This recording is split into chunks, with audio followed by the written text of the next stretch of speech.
Hey guys, Tony here. It looks like snow. I wanted to do a quick catch up on snow because the last time that I talked about this was more than likely back on August 24th. It seems like it basically pushed to the upside like what I was thinking. Let me get rid of this forecast back here. So it's basically at the point of where I forecasted that it would go up to. I want to actually see if it actually creates a bearish trigger on the daily. To see if it actually comes back down, retests, what is it called? Retests that previous trend line and then shoots from up there. As of right now, it does look like the weekly is going to be, the weekly is straight bullish.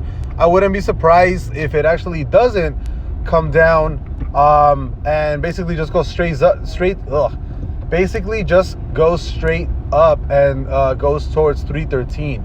That gap does look like it got filled like the very next day, so we can get rid of that. But for the most part, it does look like we are gonna keep doing this trajectory to the upside.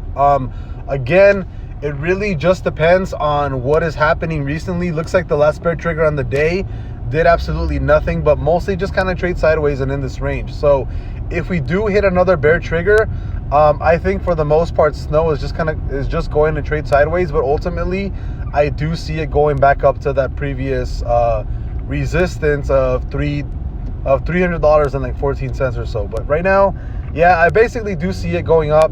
It is following the trajectory as of right now, but because of the bullish momentum, I don't think it's actually going to come back and retest that trend. I actually think it's going to keep running towards the upside. So what we can do is we can change this, and all I basically think it's actually going to happen is it's actually going to go up to what, 314, or it's just going to trade sideways but eventually go up to 313. So yeah, I am pretty bullish on snow right now. It doesn't seem like it's going to go to the downside anytime soon.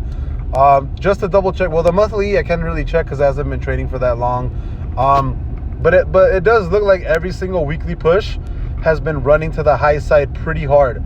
And we just had another a bull close on the weekly back on the week of August 23rd. So I can kind of sort of expect another run similar maybe to what happened May 17th to now. But again, this is the first time that it actually closes a bull week while the stochastic is oversold or overbought or overextended. So as of right now, like I said, I do think that snow's going to keep up going to the upside. I don't see it really dumping for any reason. I think it either trails sideways in this range or it breaks that resistance and goes up to 328. So I'll see you guys later. Have a great day. Bye.